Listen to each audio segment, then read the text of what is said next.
Salam alaikum. Bismillah, salam salam ala Rasulillah.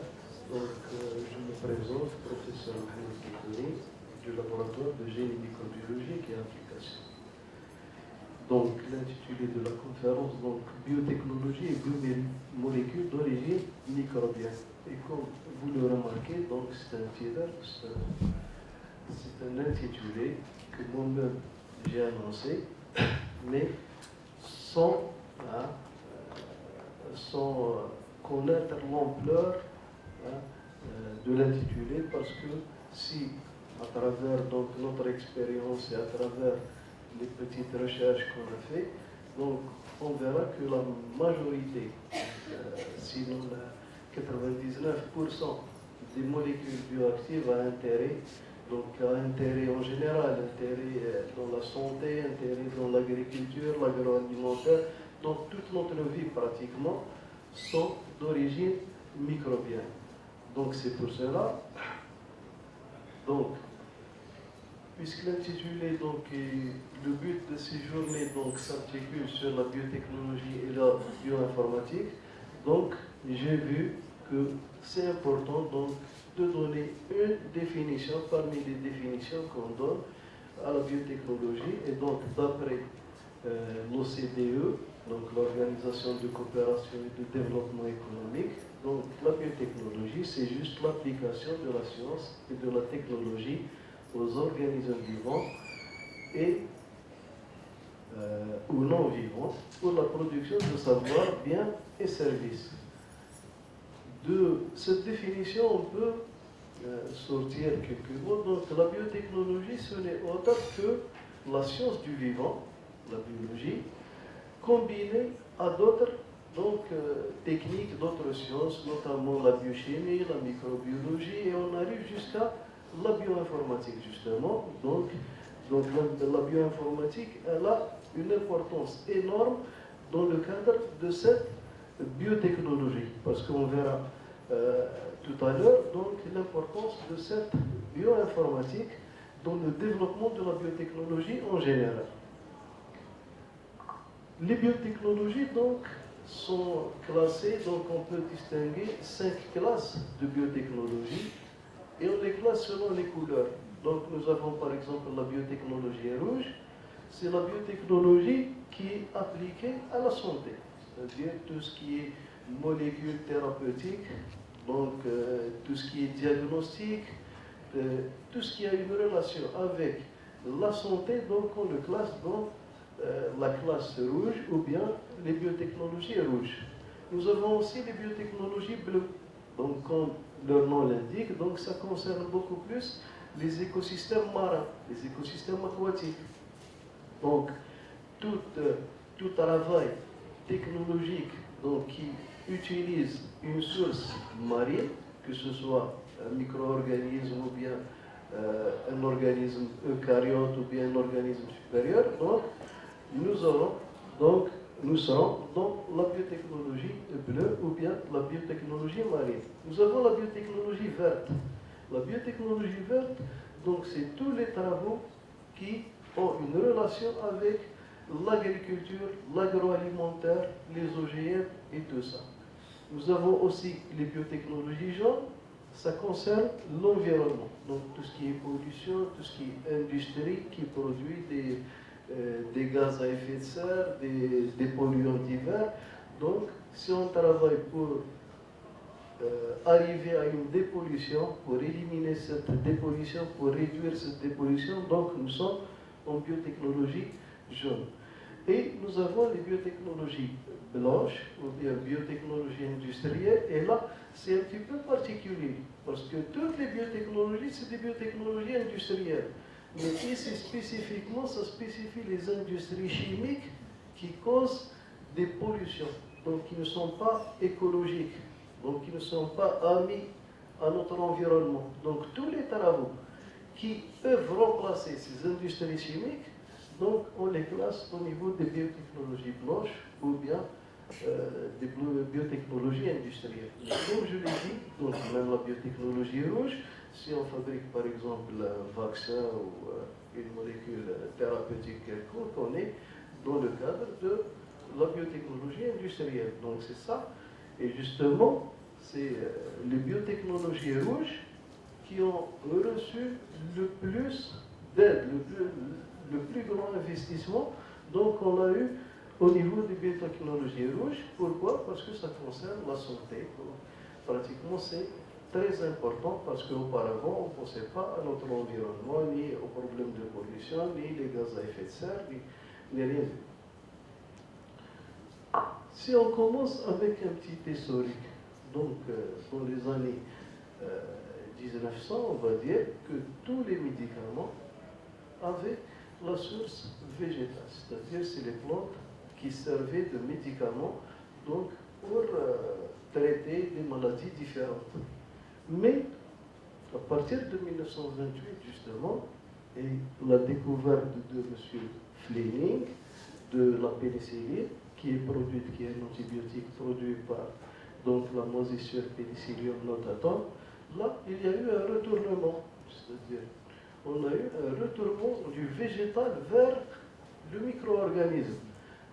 Donc les micro-organismes deviennent les organismes les plus intéressants pour la production surtout de molécules bioactives qu'on peut appliquer donc, surtout dans le cadre de la thérapeutique.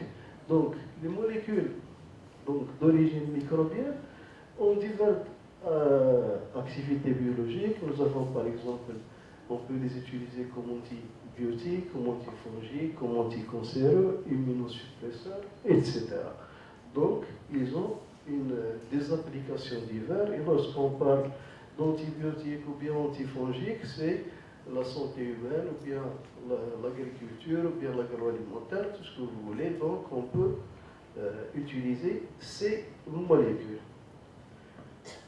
Donc, on peut citer, après la découverte de la pénicilline et donc la production de la pénicilline par Penicillium notatum, nous avons eu donc toute une série de productions, toute une série de micro-organismes intéressants, notamment donc en 1946, c'était la streptomycine, la découverte de la streptomycine qui est produite par Streptomyces griseus. Ensuite, en 1948, c'est le tour de la molécule chloramphénicol, ensuite la chlortétracycline, la céphalosporine, l'érythromycine et la vancomycine, etc. Donc, c'était plusieurs molécules, plusieurs découvertes à travers le temps et qui ont fait donc ressortir l'importance des micro-organismes dans notre vie. Donc, là, j'ouvre une parenthèse, donc les micro-organismes ne sont pas forcément des ennemis de l'homme. Il y a des micro-organismes qui ont un intérêt et qu'on peut très bien utiliser, donc si on sait comment les utiliser et comment donc profiter de leur substance. Nous avons comme antifongique par exemple la lystatine, l'amphotéricine, nous avons ces glycolipides iodoglucomide C et iodoglycolipides Bacillus lichenofermis. Justement, cette bactérie, c'est une bactérie donc marine. Et de là, donc, tout notre environnement, donc, on peut récolter, on peut isoler des souches qui ont un intérêt, donc, qui peuvent produire des molécules à importance pour l'homme. Comme anticancéreux, nous avons l'actinomycine de Streptomyces parvulus, qui a un effet antibiotique et elle a une activité anticancéreuse. Nous avons la rapamycine de Streptomyces rapamycinicus, qui possède une activité anticancéreuse et des propriétés immunosuppressives, anti-inflammatoires et antifongiques. Nous avons l'épotylone de Solangium cellulosum. Donc, toutes ces molécules ont une importance. Pourquoi j'ai insisté sur ces molécules? Parce que c'est des médicaments qui se vendent. D'accord? Donc, c'est des médicaments qui sont produits par voie biologique, par le biais de la biotechnologie. Donc, là, c'est des exemples concrets, c'est-à-dire qu'il y a des États, il y a des entreprises donc, qui produisent ces molécules et les vendent sous forme donc, de médicaments. D'ailleurs, c'est là où il y avait le plus grand investissement. C'est-à-dire que les investisseurs sont intéressés beaucoup plus à la biotechnologie rouge, c'est-à-dire la production de molécules à intérêt thérapeutique.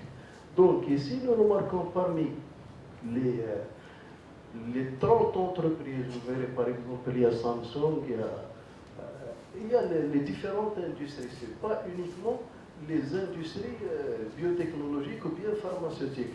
Parmi ces trentaine d'entreprises, nous avons 10 entreprises qui ont une relation avec la biotechnologie et avec donc, les industries pharmaceutiques. Nous avons par exemple, si nous avons Pfizer, Sanofi, nous avons plusieurs donc, entreprises donc, qui ont reçu des investissements énormes dans ce domaine-là, vu l'intérêt donc, des produits qui fournissent. Donc, c'est des produits à application thérapeutique. D'ailleurs, c'est consolidé par la recherche effectuée donc, par Sharma et Hall en 2020, qui ont utilisé quelques mots clés. Donc ces mots clés, entre autres, vous avez les enzymes, vous avez la technologie microbienne, les protéines, des produits à valeur ajoutée, etc. Et on remarque l'ascendance de la courbe. Donc au fil du temps, de 2000 jusqu'à 2019, on remarque qu'il y a un nombre important de publications concernant ces domaines-là. Ce qui nous permet de dire donc l'intérêt pour que donnent les académiciens donc, à ces domaines de recherche et donc l'intérêt donc, des investisseurs, surtout dans le cadre, comme je l'ai dit tout à l'heure, dans le cadre de la biotechnologie rouge, c'est la plus développée. Parce que les investisseurs hésitent donc à mettre de l'argent dans des produits qui ne sont pas tangibles. Ici, nous avons des produits qui sont donc efficaces et qui ont prouvé leur efficacité. C'est pour cela donc les investisseurs investissent sans problème dans ce côté-là, plus que d'autres côtés. La biotechnologie, donc, là, donc, avant la bioinformatique, avant le pyroséquençage, avant le séquençage génomique, avant tout cela, donc, les microbiologistes et les autres chercheurs savent très bien qu'il y a donc d'autres molécules qui sont intéressantes et qu'on peut produire, d'accord, mais il y a des problèmes au-delà. C'est-à-dire si on produit par exemple une protéine d'intérêt, un anticorps d'intérêt, mais on n'arrive pas soit à le produire en quantité importante, soit on n'arrive pas à le séparer des autres, parce qu'il n'y a pas uniquement la production d'une protéine donnée, d'un antibiotique donné, d'un anticorps donné, il y a une multitude de produits donc, auxquels il faut faire face. Donc, et là, justement, dans cette période-là, il y a eu un développement énorme. Il y a eu donc la découverte des enzymes de restriction. Il y a eu la découverte du phénomène modification et restriction chez les bactéries. Il y a eu la découverte de différents enzymes, des plasmides. On arrive à cloner des gènes au niveau de ces vecteurs. Les vecteurs, donc on peut parler de vecteurs plasmidiques ou bien vecteurs phagiques, etc. Donc là, il y a eu ce qu'on appelle un développement donc, de la technologie de l'ADN recombinant. Et là, donc, les chercheurs, la communauté scientifique, et maintenant, la même chose, il y a beaucoup de produits, d'accord, il y a beaucoup d'investissements dans ce domaine-là. Donc, nous avons des gènes, maintenant, il ne s'agit plus de gènes d'origine forcément microbienne, il peut s'agir de gènes humains, de gènes d'une plante donnée, un gène d'un insecte donné, etc. Et donc, ils ont réussi à extraire, à sélectionner ces gènes, à les cloner dans des vecteurs et transformer bien sûr un autre. Là, c'est le micro-organisme. Au début, c'était donc des bactéries ou bien des levures, et maintenant c'est la levure ou la bactérie qui est l'usine de production. Elle ne produit pas forcément son produit à elle, il ne fait pas partie de son génome, mais elle produit des molécules qui sont intéressantes pour la vie en général, et ce gène-là, il a une origine diverse, et c'est là qu'on a assisté, on peut passer ces différents produits, ces différentes molécules, en 5 classes principales. Nous avons les antigènes monoclonaux, et vous avez donc, par exemple, le rituximab. Donc, c'est des produits qui se vendent, d'accord, qui sont déjà produits, et il y a des firmes qui produisent ça. Vous avez par exemple les dérivés du facteur sanguin, comme le facteur de coagulation. Vous avez les vaccins, on a beaucoup de vaccins. Vous avez les enzymes, maintenant les industries des détergents, des textiles, la panification, etc. Donc les industries agroalimentaires, dans l'agriculture, on a des enzymes. Nous avons les protéines recombinantes, parce que les protéines, mais ils ont une fonction d'enzyme. Mais il y a d'autres protéines avec d'autres fonctions. Par exemple, ici, nous avons les cytokines qui sont des immunomodulatrices. Et donc, il y a on va dire, une deuxième phase, après la phase de la production du métabolique du produit à partir de la souche, à partir de la souche même. Et donc, le produit fait partie de son patrimoine génétique. On est passé donc à un autre type, et donc la biotechnologie, elle a fait un pas en plus pour la production d'autres métabolites qui sont intéressants pour nous et qui ne viennent pas forcément de micro-organismes. Ensuite, donc, on a eu donc, tout le monde connaît l'insuline. L'insuline qui est le médicament donc, pour les diabétiques antigènes. Donc, après donc, l'approbation de l'insuline et de l'hormone de croissance, donc nous avons vu différents systèmes d'expression, différentes plateformes d'expression. Et donc c'était donc Escherichia coli, ensuite Saccharomyces, et maintenant même, il y a même des cellules donc, eucaryotiques, donc des cellules humaines, qui proviennent des cellules cancéreuses, etc. Donc on pourra, des cellules d'Hamster, etc., qu'on pourra utiliser comme plateforme pour la production de métabolites intéressants. Là aussi, donc, c'est les chercheurs et c'est la curiosité scientifique. Donc nous avons commencé par le micro-organisme qui produit un métabolite bactérien, ensuite un micro-organisme qui produit un métabolite qui ne fait pas partie de son patrimoine génétique. Maintenant, il y a eu ce qu'on appelle la métagénomique. Parce que tout le monde sait qu'en microbiologie, la partie ou bien du nombre cultivable de micro-organismes qui ne représente rien par rapport donc, au nombre de micro-organismes qui occupent un écosystème donné. Ça ne dit pas. Nous avons aussi des écosystèmes un peu spéciaux. Nous avons par exemple des écosystèmes extrêmement clés.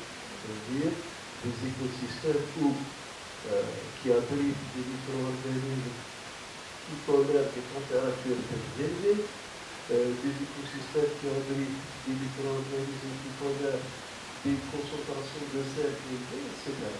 Et donc, tous ces micro-organismes, on ne peut pas les avoir au niveau du laboratoire. Pourquoi? Tout simplement parce qu'on n'arrive pas à fournir les mêmes conditions donc, qui sont in situ, on va dire. D'accord?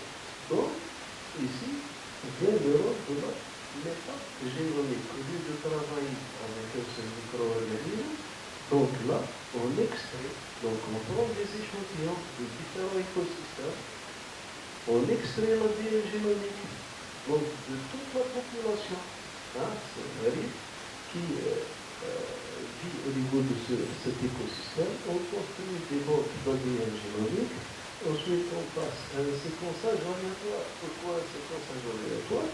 Parce que là, on n'est pas en présence d'ADN génomique d'un micro-organisme donné ou bien d'un organisme donné. Ici, on est en présence d'ADN génomique qui provient de différents organismes. Ensuite, on fait l'assemblage, et là, le professeur il a parlé longuement sur les méthodes d'assemblage, etc. Ensuite, on va vers la notation et la prédiction des gènes. Pourquoi? Donc la notation c'est important. Donc la notation c'est quoi? C'est dire cette partie elle concerne tel gène, cette partie elle ne code pas, telle partie c'est une séquence régulatrice, etc. Mais la prédiction, là, on peut prédire les fonctions, surtout ce qui nous intéresse, c'est la fonction. On peut prédire, comme a dit tout à l'heure le professeur Déchy, donc on peut prédire les fonctions des protéines d'après leur séquence, etc. Et bien sûr, là, c'est le rôle de la métagénomique. Et donc, même si on n'a pas le micro-organisme, on n'a pas l'organisme sous la main, on a son ADN. Et donc, on pourra utiliser donc, ces séquences d'ADN pour la production de métabolites qui sont donc intéressants pour nous. Après la métagénomique, et actuellement, il y a peu de publications, bien sûr. Donc, c'est des travaux qui se réalisent au niveau des laboratoires, sans faire trop de bruit, d'accord? Donc, ici, on passe à la biologie de synthèse. Qu'est-ce qu'on entend par biologie de synthèse? La biologie, donc, elle fait évoluer la biologie moléculaire du stade de la simple compréhension du fonctionnement des procédés biologiques à celui de la conception de nouveaux procédés.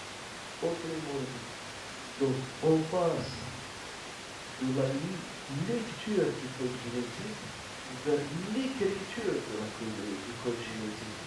Donc, ça ne nous intéresse plus la fonction uniquement. Pourquoi? Parce que même si on découvre un gène, on peut par exemple le cloner dans un vecteur, on peut prendre l'organisme lui-même qui va produire pour nous le métabolite, mais ça reste toujours, on n'a pas le pouvoir, on n'a pas le modèle, on ne peut pas, il faut optimiser à chaque fois. Mais si on arrive à écrire, d'accord, à écrire donc, le code génétique, ça veut dire que le pouvoir nous appartient. Donc ici, vous avez la première bactérie de synthèse autoréplicable, elle a été écrite en 10, donc à 10 étoiles. Qu'est-ce que ça veut dire? Donc ça c'est la référence de l'article. Qu'est-ce que ça veut dire une bactérie autoréplicable? Ça veut dire que son génome, il y a 100% synthétisé. D'accord? Il n'existe chez aucun organisme vivant. Donc, il a été synthétisé au niveau du laboratoire par la synthèse donc, des biotypes. L'assemblage, il a été réalisé au niveau du levain qui est Saccharomyces cerevisiae, parce que comme le disait tout à l'heure M. Ferredichon, c'est pas un manque, c'est qu'on ne peut pas travailler. Donc, c'est des petits fragments, mais l'assemblage, il a été réalisé chez Saccharomyces cerevisiae.